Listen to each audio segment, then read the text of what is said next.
Hello, everyone. Welcome to Hello. another episode of Tough to Talk About. It is great to be back. Yes. Hello, Elaine.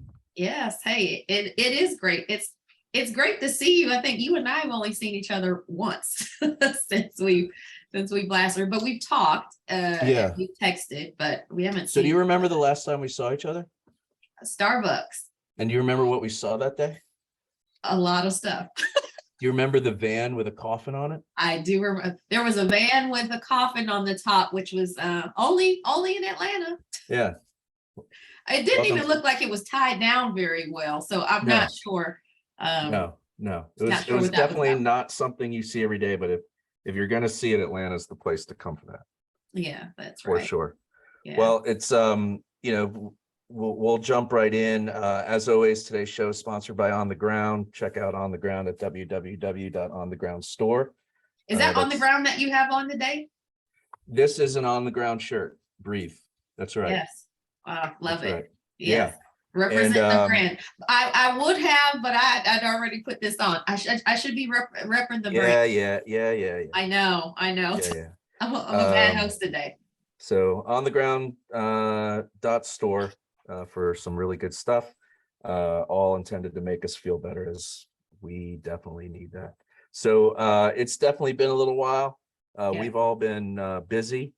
I know for me, I accepted a new role with an amazing company, TQIntelligence, which we'll talk a little bit about there. It's not only been keeping me busy, but it's been keeping me happy as well, because we're doing some amazing things. So with that, I am beyond excited to have TQIntelligence's founder and CEO, Dr. Yared Alemu, on the show today.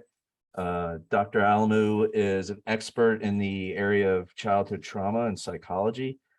He's the CEO and founder of TQIntelligence and has pioneered the use of voice and machine learning to determine mental health risk in kids, teens, and adolescents. And he's served as in a number of roles, leading large clinical and counseling centers focused on kids and teens and adolescents. And he just has a remarkable story. He's an incredible human being. Just grateful that our paths have crossed. It's one of those divine universe types of intersections that I'm just beyond grateful for. And not only are we doing some pretty amazing work, and not only has he built an incredible company, but we're quickly becoming good friends, which has just been amazing. So without further ado, I'd love to turn it over to Dr. Alemu to further introduce himself. And really, he's got a fascinating story. Like, I want to hear it. All the technology and the company and all of that is amazing, and we'll get into that. Mm-hmm. But just his story and where he came from and how he ended up in psychology is just absolutely remarkable. And Dr. Alemu, it's great to have you on the show, and it's great to see you as always. Yeah. Thank you so much. Yeah. Nice to be here. So why don't you jump right in? Like, where'd you grow up? How'd you end up in psychology? Let's go all the way back to the beginning. Yeah. So, I'm a high school dropout, and I just found, what's going on the streets back in Ethiopia were much more interesting than what goes on at the school. So it's part of that is I grew up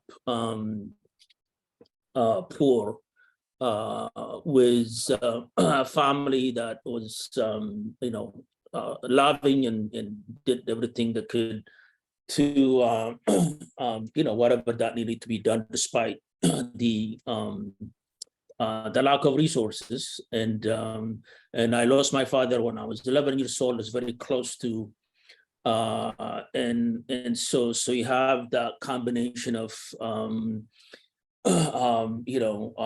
those experiences. By the time I got to 13, 14, I start getting high. And so it's I perfectly understand when my young patients talk about getting high, and I don't, so when I ask them, like, my first question is, what is it doing for you? What is it that you discovered? Not whether you should not do this, you should not. And then we have very similar experiences. We just, the capacity to be able to get a relief immediately. And that's, there's no substitute for that. I mean, no therapist, no medication, so, but, there's a huge consequences that comes with that. So that's kind of, what I, kind of, grow up, and I was, going through these kind of developmental processes with the aid of substances and other things. And then I was lucky enough to get a, academic and a scholarship to come to a boarding school in Connecticut. So before I dropped out, I was a pretty good student. I was a pretty good athlete, and so it's one of those things that no amount of talent that would kind of overcome these emotional struggles, right? And we know that we see that every day with African American kids with all kind of possibilities, but you get swallowed by, right? You get swallowed by trauma. You get, that emotional distress kind of overpowers the potential, right? And so that's kind of what got me in psychology down the road, is that, I was able to get the opportunity to come to a boarding school, to be around people that was very giving, right? I mean, these are mostly is a group of white people that have kind of taken under, an interest in me. And that's the first time I had a, experience with therapy. And I, like, we don't do that kind of stuff from where I came from. I don't even know, what that was until I sat in a chair next to this, this really kind, white dude. And I just, we just kind of sat for a while, like, he wasn't trying to force anything. I wasn't trying to, give information on something that I wasn't sure whether, I should tell this dude. So that's kind of what, the grounding for, and then as I go through that process and went to, undergrad at Georgetown, spent a good bit of time with Jesuit priests, right? These are professors that have given their life to a cause, right? I don't know anything about Jesuits and Catholics. I'm not a religious person, but I like their integrity. Like these are the people that really get excited about talking about stuff that not many people care, right? So my, Father O'Connor is the psychology professor. Like, this guy's like, he cries. He's, like in one class, he goes through all. It's like, this is what I want to go. Like, I want to have a career like this guy, who can be genuine and authentic about who he is without, teaching intro to psychology class, right? And so that's kind of how I came up. And what I do today is directly related to who I was. So there is kind of a continuity, my background, I've been sober for more than 30 years, which, is directly related to, having the insight and the willingness to take a risk, as we do now. And the connection with Mark is based on that's kind of a struggle, right? That the struggle that, just because I'm an adult on the side is, it's still have a kind of a 24-hour window to get through a whole bunch of stuff, to experience a whole bunch of stuff and move on, keep moving in the right direction. So I'm not sure that addresses your question, but it is, that's kind of how I ended up with TQIntelligence, and how is that connected to my background? So I have a question though, because thank you obviously for sharing that story and how it came to be, which is interesting because you said 11 when your father passed away. So that definitely makes the connection about, the focus on youth, when we'll get into a little bit later. But curious what happened, because you had the trauma, you had, things that were going on in childhood, and then dropped out of school. Between the time that you said, hold on, I gotta get this back on the train, back on the track. That's called like the proverbial shit. together. Yeah, like what happened? Because I think that's where a lot of people who have stories like that, who have overcome something, but we don't necessarily know what it is. Can you pinpoint exactly what that was? And is that something that you're helping, bring into the work that you're doing today? Was there one thing, or what, or can you even articulate how your life changed?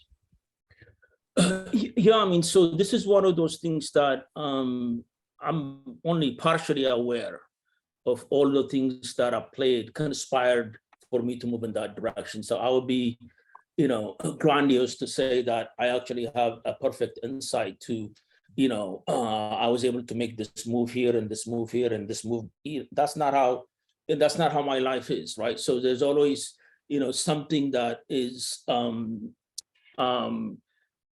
so it's a, it's not a, religious experience per se, but it could be that. But it is one of those things that when I make a decision to engage with something, right? For example, I'll have the privilege of having a family in the US that got me into a boarding school, right? Mm-hmm. But that process has opened up a whole bunch of doors, right? It did not stop me, for example, from getting high, right? Because I found there's more dope with those white people at the boarding school than it was in when I was growing up on the street. People have the perception that there's more stuff going on, and these schools was black people versus these schools was white kids in the different neighborhoods. But it is that act of willing to do something, right? That very limited understanding that I have the opportunity here, right? I know nothing about treatment, right? I know nothing about, so all the stuff that I ended up taking a risk on, right? I did not resist when someone said, this is gonna be, when they direct me to all these things, I would put no resistance to that. And so there is some level of kind of surrender. Yeah, like I'm done. I can't, the best, all the tricks that I have in my bag, right, was not enough, right? It helped me with something. I mean, the intellectual stuff is always, easier than the emotional stuff. The physical stuff in terms of being an athlete was, it doesn't really require any large commitments, but the emotional stuff, right? This is, I found myself the same place that I was, a few years back in Ethiopia. Like, it's like, what happened? Like you went 10,000 miles away from where you're living. Yeah. You have all these privileges. You're going to one of the top boarding schools. You have like sitting on the future. Like I got into some colleges and all this stuff. People want to give me money, but emotionally, I was the same kid that I was, right, when I was at 13 and 14. And that was frightening to me, right? And so the drive to change, to take suggestions, to get into stuff, to get into recovery, that is not because I kind of figured this thing out. That is because this is the only option I have, right? Did you have a view on? So I don't know how to answer that question, but that's kind of what happened. Did you have a view on white people before you got to Connecticut? No, not really. I mean, I don't think I've had there's a few white people when I grew up, but we were kind of, were protected from white people. I mean, we had the same, movies and ideas and all this stuff.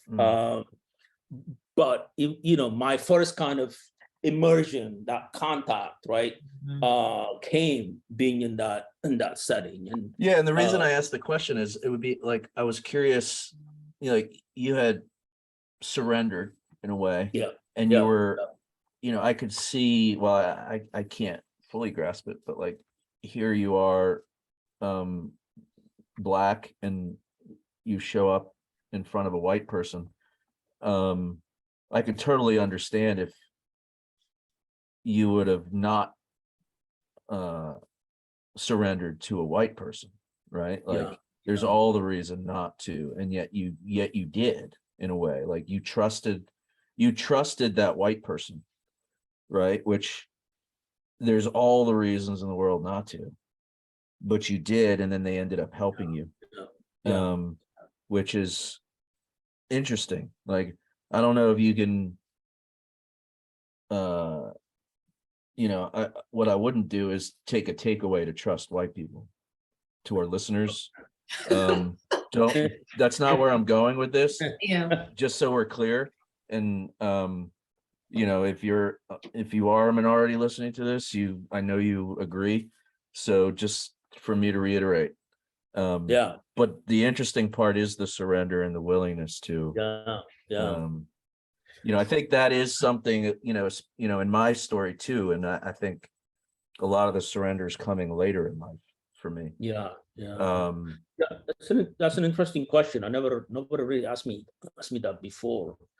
But there's a level of kindness, right? That kind of cut through cultures, right? There's no one community or one group of people that have a monopoly, right? There is, one group of people have a monopoly on suffering, right? That is, Black people in this country. But I was given. It's not like I just end up in a place with people that are genuinely interested in the well-being of other people. I mean, these people live on campus. They've given up, whether they've given up their family or have family that. So there's about 250 boys that they were kind of given a responsibility to. And in my case, there was kind of an extra effort that they made. Not I was, again, I spent a few years on the streets.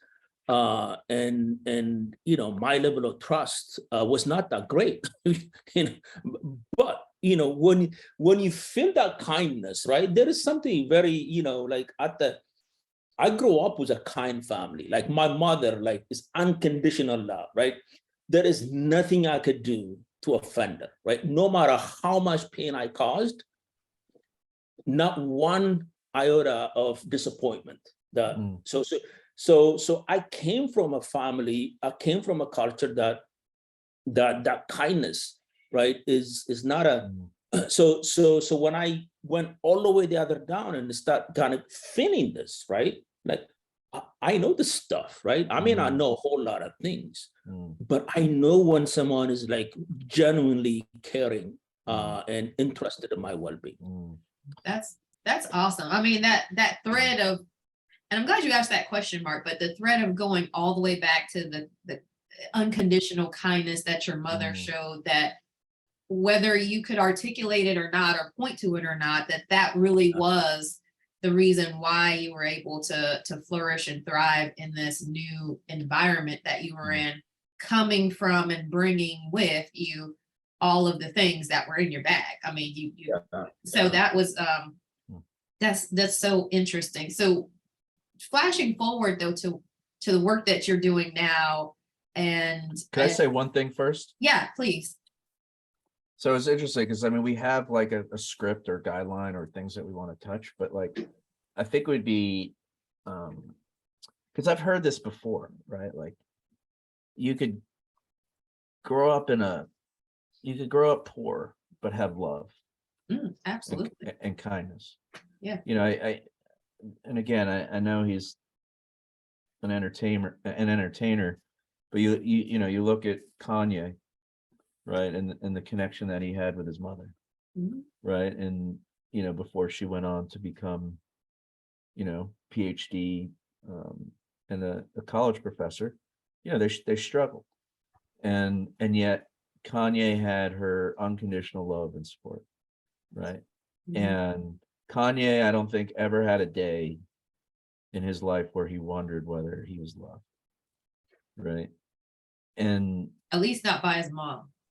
at Yeah. least not by right, which Yeah. again, we could have a whole episode about the importance of that, right? I mean, being biologically connected to our mother is a real thing, Yeah. right? Like that is scientifically proven, right? So to have the love of your mother, which is in the most connected person, we were in them once, we were inside of our mothers once, all of us, we all have that in common.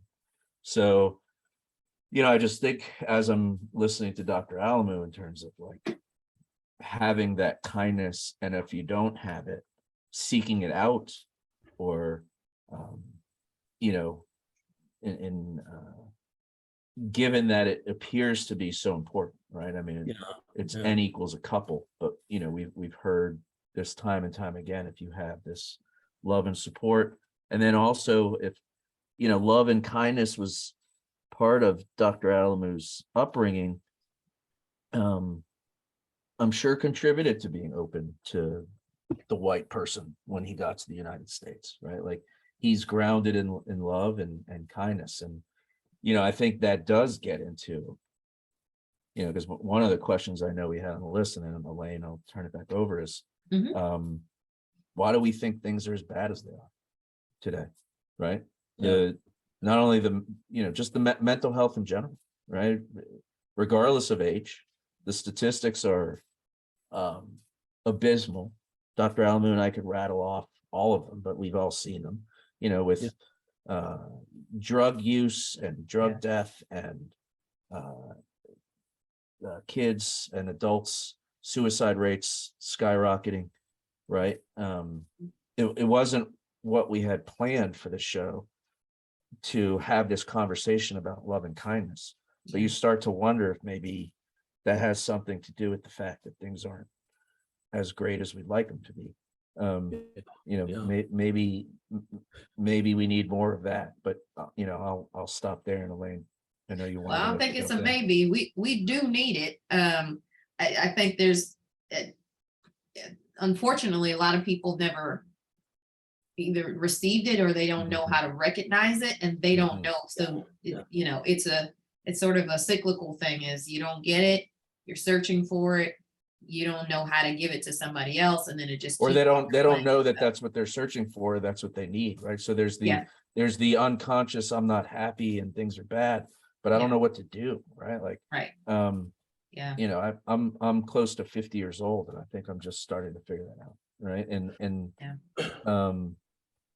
that's what it's all about, right? And I think that's one of the many things, or not, that's one of the things about the human condition. I think we share that, like that desire for love and connection is something that we all have in us. Yeah. From I mean,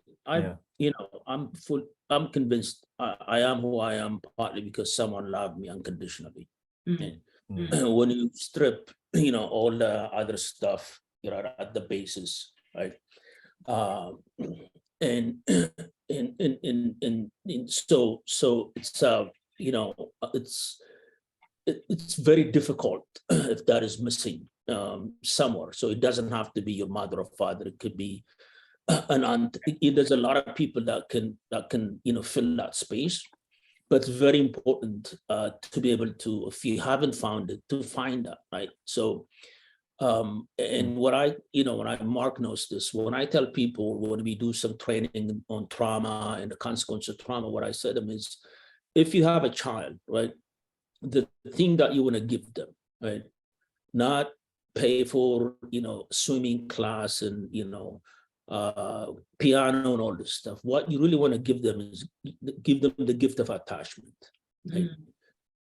That is, there's priceless what happens. There is biological reasons why that is important. There are, so a whole series of things that are essential in that person's life. But if you can be able to give them that, right? It's more important than education. It's more important than all these other activities. It's more important than anything that you think is important these days, right? And so that's, I mean, I can, as you guys said, I can testify personally, right? All the fancy stuff I've gotten in treatment and all that, right? All that did for me was kind of uncover that foundation, right? I am loved, continue to be loved unconditionally by people in my life, right? And so there's no substitute for that. No amount of phone, no amount of money, no amount of, there is no other substitute. No amount of, this is not one of those things that you can easily substitute. Yeah. So put that on a t-shirt, Mark. I wrote down from Dr. Alemu is I am who I am because someone loved me unconditionally. Like, Yeah, I love that. Like that's the quote of the day. I'll get that into Madison here. You're right. Yeah. Like, time. So I feel like then, which I'm interested in, I know this isn't a show all about TQIntelligence, but we want to hit on it. But I think it's important for us to bring that. I feel like that's where I am in the questions that I want to know is now you went through the experience where you changed your life. You had people who poured into you, you got treatment, and then you decided to, through the path of your career, and you're deciding like, hey, I'm going to build this company. Tell me about TQIntelligence. How did that, obviously we see the connections and threads back to your childhood and your life, but tell us about all of this and how it came together. Because I think it's really interesting, and at the point where we are in society where so much about technology is bad. Like it recreates so many things which you're talking about now, where people don't feel loved and they fall into moments of depression, and social media is just a spiraling loop of continuing to spew that. But then you're fusing, you're harnessing, wait a minute, I can take this science, this technology, and use it for good. So talk to us a little bit about that. Yeah. So it's about 3 years. I was running a community behavioral health agency, about 4,000 or 5,000 kids, all paid by Medicaid, and about 200 providers. And I walked out of that job because I cannot defend what we're doing based on data. I have anecdotal data, parents calling, a great job and all that. There is some therapists that I would trust, but there's a whole bunch of therapists that I don't know what the hell is going on, what they're doing there. We were not collecting any data. We're to be able to, saying someone is getting better, someone is not getting better. And so TQIntelligence, born directly out of that frustration and the sense of failure that we were collecting all this money from payers, but I just did not, for the life of me, someone, a payer will come and say, so what's the return on my investment? I'll forward you a couple of emails I got from parents about how great that we're doing. But don't ask me on the aggregate, right, at the population level, whether we're making a difference or not. So unfortunately, that experience is very common, right? This is where we need to talk about what happens to poor people, right? The very little interest in figuring out whether people are benefiting from these investments, right? There is 45. Well, there's an argument to be made that they don't want you to get better, right? I mean, that is one argument, but I think we can we can do better, right? We can, if I'm investing billions of dollars, people always like what about, mental health and poor people, they all talk about, it's not enough money. No, right now, money is not the issue. Right now, the issue is accountability and transparency, right? So you have, for example, the state that is investing a whole bunch of money, doing very little in terms of investing in any kind of outcome tracking. You have the federal government that also invest in these group of kids that disconnected from the actual practice, right? As long as they send the money, there's nobody's asking the question, right? You have payers. Are they getting better? Right. Yeah, you have payers that are also get the money from the state and the federal government to administer that refuse to invest, right? We talked to a number of them, refuse to invest in anything that has to do with identifying whether someone is getting better or not, right?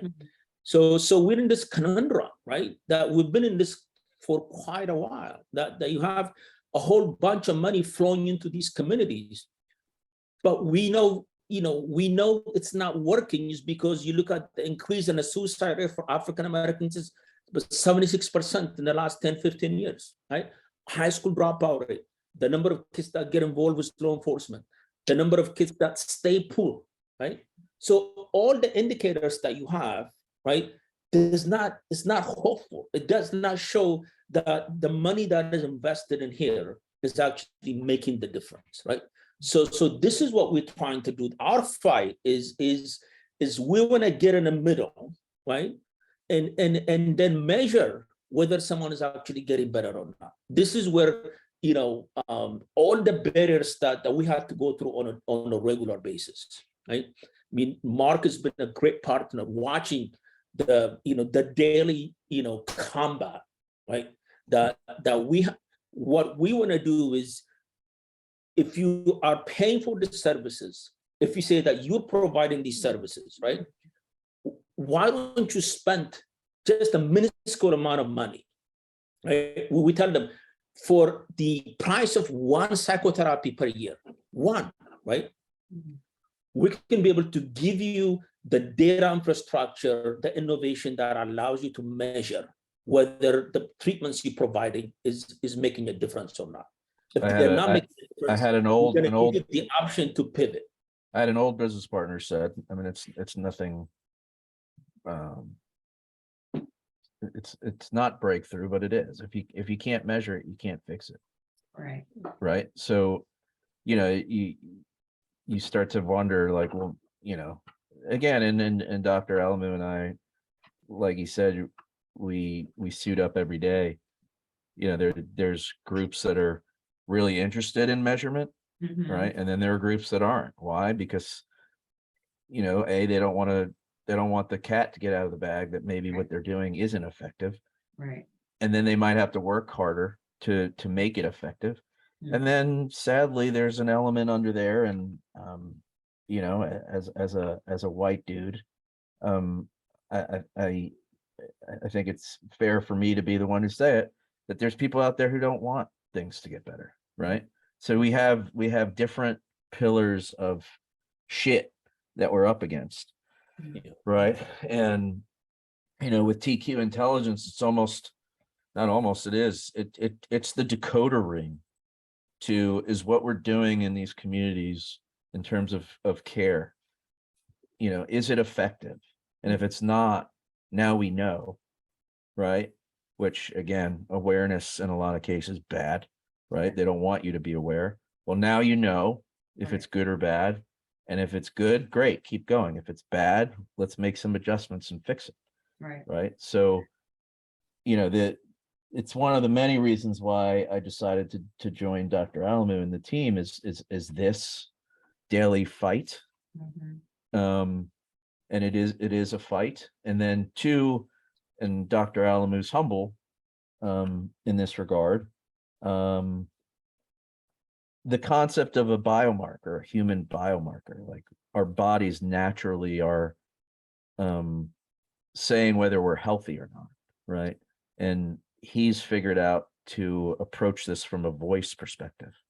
Where listening to a child's voice can help determine the risk of that particular child, right? So That's that's brilliant. the part that I want to like. Brilliant. I'm trying to figure out like that technology because a lot of people, particularly when you talk about things like this, is technology is the blame, right? Like there's a lot of, well, if we didn't have this, you didn't have that, or and now it's sort of, well, no, this is something that we can use actually to do that measurement piece. So we're not just playing an exhibition game, we're actually playing the playoffs. You know what I mean? Like it's when you don't have a scoreboard, it doesn't matter what you do, right? There's no score, no way to measure. So forget it. It's an exhibition versus like we're playing for the chip. Absolutely. That's a nice way of putting it. I mean, it's it is that it is that stark, right? And we did not start with voice, and we started with using traditional survey measurements that are kind of subjective, but digitize that, create a system. But as we go further, like we need more. We can't just this is the instruments of the last century, right? Our other areas of the economy has have moved on to things that are much more innovative. So we came to voice is partly because the relationship between voice and trauma. And so you have if you've been part of a community that are dealing with generational trauma, we're not just talking about trauma in the recent past. We're talking about these generational traumas, right? I mean, Jim Crow was not like a long time ago, right?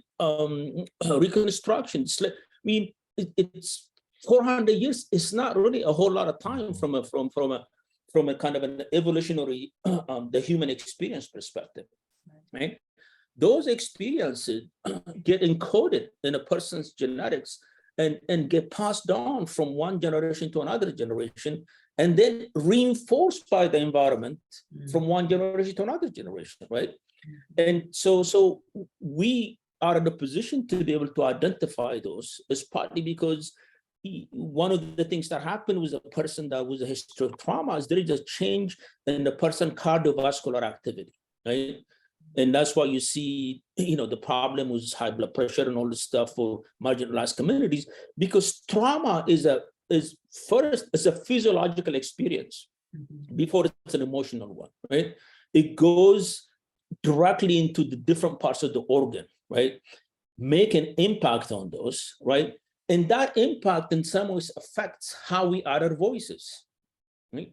And so when we talk about capturing these experiences that are enduring in a person and capturing the severity of it, is directly related to that relationship between trauma and the cardiovascular system, and then trauma in what happens to the brain as well, right? It impacts 3 parts of the brain that are very essential for the person's overall functioning, right? The executive functioning, which you need if you're able to kind of, work through kind of avoid this and defer this problem here or engage this. So these daily activities are primarily handled by the executive functioning. And then the hippocampus, that has to do with learning, right? Kids who are impacted by trauma, right? It's very difficult for them to learn. It's partly because the hippocampus is not functioning well, right? Information needs to come in through the short-term memory, and then information needs to translate it to the long-term memory. So when they sit in front of an exam, they can respond to that. The other one is the amygdala, that has to do with emotions management, right?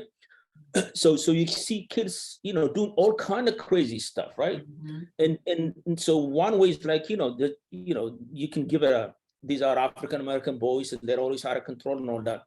But the reality is they're doing the best under the circumstances, partly because of the impact of trauma has not been recognized, has not been measured, has not been identified, right? And so we can't really treat someone in terms of mental health without really having the understanding of the depth of the trauma, right? So when we use voice, what we're doing is we're looking at there's a noise, there's a lot of noise over here, right? We're going right underneath, looking at all these other emotional experiences, physical experiences that directly impacts the person's ability to function on a daily basis. Which includes speaking. Absolutely. Yeah, that's fascinating. It really is. And, another piece that I've been learning about, I mean, if you just think of, the brain alone, right? The body is complex, but the brain alone, 90 billion neuron connectors, 10,000 neurons between each connector traveling at 270 million miles per hour is what sits atop our body, right? So it's not only the world's fastest supercomputer, it's the world's fastest supercomputer by a lot, right? And it functions best when all the systems are aligned, right? If you put a stick into a CPU as it's going, what happens to the computer? It starts to smoke, right? And starts to break down. Same thing happens with our brain, right? And all of these traumatic events are literally, science has proven, fraying the neurons and the connectors, right? So the more trauma, the more fraying. And there's something called the beta brain, which is stress brain, where it's just the brain waves, all of the 90 billion times the 10,000, right? The waves are just bouncing into each other, which is causing the fraying, right? Which causes dysregulation, which causes confusion, which causes locking up, which causes your body to lock up. Your brain locks up, your body's going to lock up, right? So it's all connected. And yet the way the system is built, right, especially for communities of color and minorities and underrepresented communities, the way it's built is the fraying of these neurons exponentially goes up because of how difficult it all is. It's hard enough to be human, to make sure that you can, keep in mind, not only are we the world's fastest computer by a lot, we never shut off. Right? When we're sleeping, the brain is still operating at that speed, right? So if you have all of these challenges that are being thrown on a daily basis, and there's varying degree of those challenges, but it's known that the challenges are even higher in lower income communities, right? It's more fraying. The brain starts to smoke more. And when that goes, the body goes. Yeah. And here we are, right? Yeah. And, you take all of that and then, take it back to TQ. Everything that we just talked about in terms of trauma, in terms of stress, in terms of fraying of the neurons, in terms of the body and the health of the body and the health of the brain, a lot of that we're going to provide visibility, or we do provide visibility to the reality of what that looks like, right? The TQ score, the voice biomarker score, is going to be off the roof, off the charts in a lot of cases, when we test these children, right? And leverage TQIntelligence's technology. Now, just to touch upon the point about technology being bad, I agree it's bad. It's another layer of dysregulation. It's another stimulus. It's another something that the brain is trying to figure out, what the heck is this? Say nothing of the fact that there's self-esteem and things wrapped up in it. I just thought of this, but TQ is a very non-invasive use of technology. We're serving as a method to capture one of the most natural things there is, which is speech, right? It just happens to be a mechanism, right? We're not showing up and disrupting people's lives. We're using the technology to capture what's already naturally happening in speech, which is pretty remarkable. I hadn't thought of that before, because again, I'm on the train of technology it's too much, right? It's another stimulus that our brain can't deal with, and we already have enough. And I don't know if this is scientifically proven, but I think it actually is. We were built to survive, right? Like fight or flight, safety, wake up the next day or function or whatever it is. All of these other things, I don't know if we were ever meant to have all of these other things thrown at us. And in the communities of color and lower income communities, there's no way that the body and the mind and were built to deal with some of the challenges that these communities experience on a daily basis. So that's the fight that Dr. Alemu started, and then I joined. Yeah, that's a crusade right there. This It is. It is. It's like, but I'm glad you all are in it, because if we think about today, and we're talking about technology and how it can be used for all the evils, right? I mean, we're using technology now, so I will say, like, Yeah. hey, I'm on the yes, we can use it to our advantage and make it so that it does become helpful and not harmful. But I'm there with you, Mark. Like, we got too many stimuli coming in. Yeah. And so when you add that on to all of the things that you and Dr. Alemu just talked about, it like it's compounded, right? It just gets even worse. Yeah. But then we add on just life. I mean, you all articulated it so beautifully with the science and with all the technical words. And for a lot of people, it's just like life is it's just jacked up. I mean, like, it's just like I came into the door, look around me, like, this is what I live in. And that's the way they articulate it. It's the same thing that you all are talking about, but you have the language to describe it differently than someone who, just lives in it, is like, this is all I got. Like, this is what it is. Yeah. But then you add on COVID, and you add on, George Floyd, you add on all of these other, I guess I'm just going to call them other stimuli, right? Like, they're just more events. Things coming at you, Yeah. and it's more life. And Mark, you said you wanted to ask earlier, like, are things getting worse? Like, why is it worse? And I would love to hear your perspective on that, Dr. Alemu, because obviously we're going to agree with you. Like, yes, it's worse. Like, why is it? But why? What is it that is making it so much worse, particularly for certain groups of people, and particularly for the young people that you are serving too? Because this is they're already dealing with, it's just jacked up on a day-to-day basis. It's Tuesday and it's jacked up, but now it's Tuesday and you got everything else on top of that.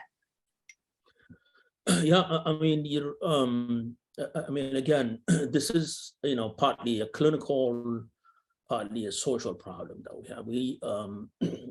So if you're a person of color, and understand that privileges are also, not everybody has the same privileges just because you're a person of color. We want to be clear about that.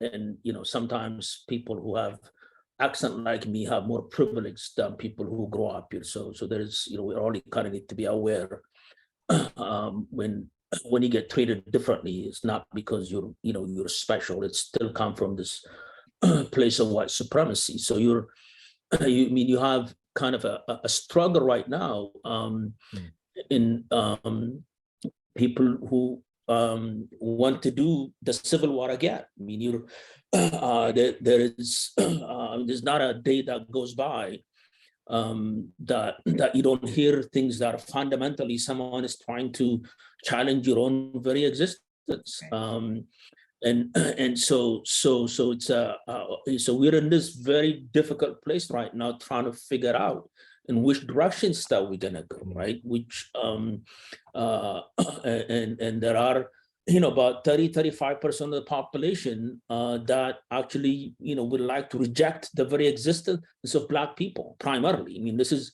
whenever we talk about racism, white supremacy, the group that gets hit first, the group that's been here from the beginning, and everybody else kind of get some derivative version of that. Not everybody gets the same have the same impact of those experiences, right? And so if you're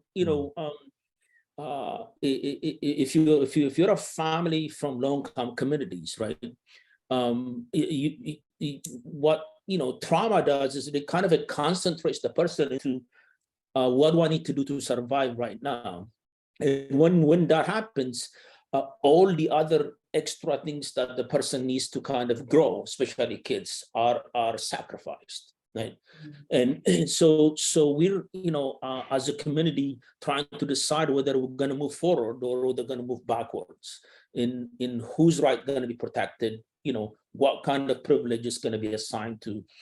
And so we, COVID, it in some ways exposed problems that already there, right? And so it's a, there's nothing sexy about poverty, right? Poverty is in some ways is that you're like sipping a poison that you can't really test and you cannot really smell, right? By the time that you find out that you've been sipping it, the impact is already there, right? So trauma, right? And the experience of trauma is directly related to that experience of being poor, kind of being in this place of scarcity. You don't know what you're gonna eat tonight. Tomorrow is not. So what happens is that the body changes how it operates and moves into this place of right now, what matters is survival, right? So you have these communities sacrificing their future, right? They cannot participate in the knowledge economy, right? In kids who cannot graduate high school, cannot do well, cannot go to college to some degree, will be in the same trap that their parents have been, right? They cannot participate in that knowledge economy where the mind is preoccupied with how I'm gonna eat, how I'm gonna survive today, how I'm gonna stay away from the police officer, how I'm gonna. So you have all those things. I mean, I got 2 kids, I worry about my boy and I worry about my girl, right? And it's a, he was hanging out with his friends like downtown Decatur, and they're walking around. It's like, that shouldn't be a problem. Like there should be no, I should not be worrying about. But like, what happened if someone identified them as, group of, pack, they're walking in one pack, they're threatening somebody else, these are just, 15, 16-year-old kids, right? So I'm at home, like on the phone, right? Checking, tracking what he's walking around, right? Speak of technology, right? So you have, we have made progress. It's not, so the progress has been made at the fundamental level, but we have not made any progress when it comes to poverty, right? In fact, the biggest changes when it comes to child poverty in the last 2 years is because of the COVID money. The number of kids that are under that category of being poor reduced by 50% because of that investment. But that investment is going to go away. Right? So as long as we talk about mental, as long as we don't have a comprehensive plan to address poverty, right? It's very unlikely that we're going to make much progress when it comes to these other things. Like you have less people mental health, less people being suicidal, less people, being away from the, criminal justice system, right? So at the root is that how much are we willing to invest? I mean, there was an attempt in the past, Congress have attempted to address some of these issues. It failed, right? It failed because the very some people that talk about the value of someone before they were born, but as soon as that person is born, it no longer have a value, right? So when you ask them to invest on people that are actually here, right? That becomes welfare. But when it comes to protecting someone who's not born, that becomes an ethical issue, right? Well, Stuff. What's not being discussed is, and again, it's another show. It's not that they want people born, it's they want white people born. Well, So yeah. let's just call it what it is. Yeah. Right. So that's another show, but it's also a truism that doesn't get talked about. And again, this is the battle, right? So in terms of again, visibility is dangerous for a lot of people. Like giving people headlights into reality is scary for a lot of people. And we're gonna want to wrap up, but a couple of takeaways, and Elaine, I'm interested in hearing your thoughts on this. Sure. Going back to the beginning, love and kindness. Yes. And the importance of love and kindness and how far off the rails we are, for various reasons, a lot of it intentional. Because again, I think deep down people know love and kindness is the connector, and love and kindness can do a lot. And if you obliterate love and kindness, then you start to see what's happening, right? Like the struggle, the dysregulation, the constant state of stress, the constant state of fight or flight makes it impossible for people to thrive, Yeah. right? Because they're surviving, right? They're constantly surviving. And as long as you're in a constant state of survival, you're not going to be a threat. Right. And that's exactly what they want, right? Yeah. And again, that's another show, right? But this is how interconnected this all is, right? In terms of what TQIntelligence is doing, in terms of what Dr. Alemu is doing, in terms of what's going to chip away significantly is a return to love and kindness and connection. And enabling people to be in a better position to thrive than survive. And yet the system is either intentionally and or unintentionally, or a combination of both, set up for us to be in survival mode, or a lot of us, and some of us a lot more than others, knowing that as long as they're struggling, they're not a threat, right? So that's what we're battling against on a daily basis. So I think there's some interesting show ideas in Yeah. here, Elaine, that we can get into. Yeah. But I think anything to add on that, Elaine?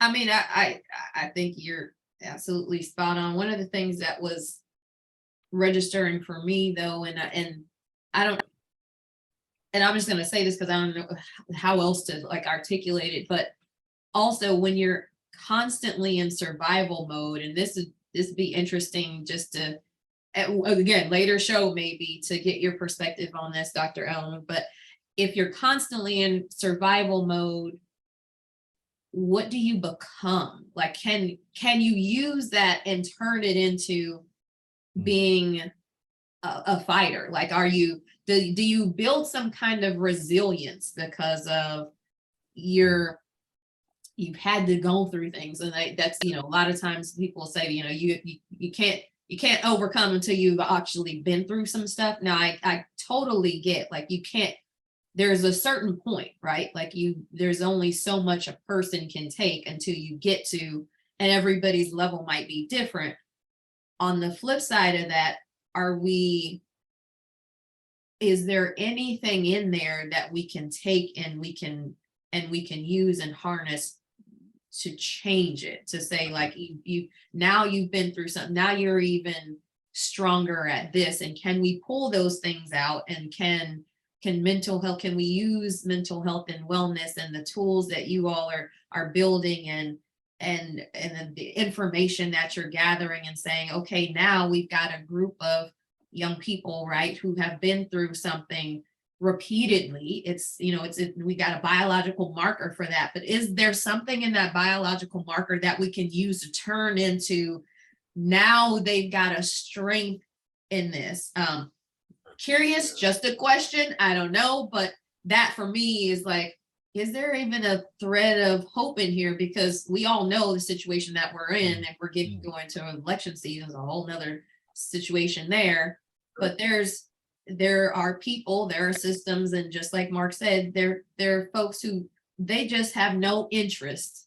And even all of the data that we will gather and all of the things they still, and so what? Like, we're going to continue to do all of these other things to basically mess up all the progress. But is there something that we can pull any glimmer of hope from that? But that's just a question that's sort of in my mind. That's kind of gets the meat of where we go from here. Yeah. Yeah. I mean, you're onto something, and I mean, there is there's always how is it that a group of people that was oppressed for 400 years able to live and not just live a life that's joyful, I mean, without exaggerating. produce, whether it be art or other things that for others to experience joy like that. That makes, makes no rational sense, right? No. Right, So, right. so yes, there is something that we, that has been, art is one of those areas that you can kind of get the answers. What happened to that pain? What happened to that suffering, right? We don't want to underestimate Right. how that pain has devastated a community or a person, but there is still a struggle that to be able to live a life of meaning, right? Not all this happiness stuff is me and Mark talk about that. That's just the most ridiculous thing that I keep hearing, whether a pastor saying that or a talk show host saying that, and this whole thing about happiness is going to make more people unhappy because they're chasing something that is not really doable as humans. Right. But there is a way to live a life of integrity. There's a way, despite the pain, there's a way that you can live a life of meaning. I mean, there's a psychologist talked about kind of the redemption self, right? So despite your pain and as a person, right, you can engage on a daily basis how you can be able to improve the life of somebody else, right? That's where the game is, right? It's not, yes, we have pain and this seems hopeless. And, I get, Mark knows there's days that I feel, completely hopeless and defeated, right? But, what is it that wakes me up in the morning, get me going the next morning, right? That one possibility, right? There may be this one person but what were we doing, right? The struggle that we're in on a daily basis, right? Mark's text message starts very early in the morning, right? Because if we wait until 8 o'clock, we probably have, behind in terms of what needs to be done. So we got to get, start working very early, right?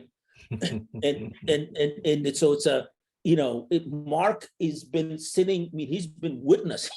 Yeah. So I said, why do you want to do this? Witnessing, right? This kind of, we get what we get, right? As a Black founder, you know what we get, right? It's a daily dose of being undermined, being asked to provide all kind of evidence. Like, I'm a scientist, I know about evidence, right? I know when someone asking me a dubious evidence because they can't come out and say exactly why they're asking me for this evidence, right? So to kind of watching, kind of being in the front, it's like he's have a vision of how these things unfold, right? Yep. From a theoretical, now it's practical. It impacts what we're trying to do. I mean, I being an entrepreneur, which I've been for most of my career now, it's hard. Like being an entrepreneur is hard, right? And I'm a white guy, and it's been hard, right? Like really freaking hard. And coming into this seat and sitting next to Dr. Alemu, he's got all of the hard that I experienced, plus the unconscious and conscious bias against the fact that he's a Black founder. So talking about stress, again, that's just, it's a whole other episode, but like, I've been dysregulated by the stress of being an entrepreneur. Yeah. And you get into you do get into a survival mode, right? And then, you don't think as well, right? So just to think about when I've been in those situations, which have been plentiful, and then layer on all of this systemic crap on top of it, right? Which is the life of your community, right? We can't move forward unless we get to the underlying root of this. And again, we'll have a follow-up show because we can literally go on for hours. It's complex, people. It's complex. And yes, it was Dr. Alemu, who's the founder and CEO of TQIntelligence, but again, you start to see the complexity of what's underneath it all. Absolutely. And how the tool itself is, again, an uninvasive way of getting to the root of some of these things. Yeah. It's like a backhanded, behind the back Jedi mind trick type of way of getting to the visibility that we can say, see, there's a problem. Yeah. And now that we know it, we can go fix it. And I know you don't want this to be fixed, but we don't care. We're going to go after it anyway. So Yeah. on that note, I want to thank Dr. Alemu Absolutely. for This is being on the great. show. Literally, so this is a lethal combination that we have on this screen. So Elaine and I, when we get together, we can talk for 5 hours, and Dr. Alemu and I, when we get together, can talk for 9 hours. So Yeah, the three of us literally could be here all day, right. and maybe that's another format for Tough to Talk About. It would just be a constant screen of just It's like us. a day long, and we'll do a marathon podcast. Yeah, that would be. If anybody could do it, it would be this, Yeah. these three Yeah. people. And Yeah. I also want to point out, I love we have a black female, a black male, and a white male on the Zoom, because people are going to be listening to this on podcast. What would be Yeah. nice if there was more of this in the world, and we would come together as humans and in love and kindness, because I can't think of two other people that I love more than the two people I'm looking at. I'm learning to love the other person in the screen. That's me. But so this here is a beautiful thing, and love and kindness, more of it, and just grateful to be here with you both. And Elaine, it's so good to see you as always, and too. Dr. Alemu, always great to see you, and thank you for Yes. coming on. And great Yeah. to meet you. We again, put it on the shirt. I am Yeah. who I am because someone loved me. Can you text that to me? I will text it to you. And Like that it- is going to be my quote of the day. I will give you the credit, obviously, but So the question I have, and we can talk, like, I want to have like credit to Dr. Alemu. we got to. So it'll be like a It's quote. been stolen from somewhere. So Oh, okay. the other thing I want to say, if you want to send your kids to Harvard, right, give them the gift of attachment, not this 25 different activities. Right? Yeah. So- Amen. And Dr. Alemu says that to me all the time. And it's been wonderful to work with somebody who recognizes the importance of that connection between myself and my son. Yeah. And never comes close to trying to cut into that, because he does live by that mantra that the gift of attachment is the way to go. And so thank you all. Yes. This was Absolutely. great. It was a great, as Elaine knows, Mondays and I don't get along so well. So this is a great way to get through a Monday. Yeah. And until the next show, it was great to connect everybody, and we'll Absolutely. talk soon. Take care. Pleasure meeting you, Elaine. Look You forward too. to connecting in person. Absolutely. All right. Bye, Mark. Thank you so much. Hold on, stay on for one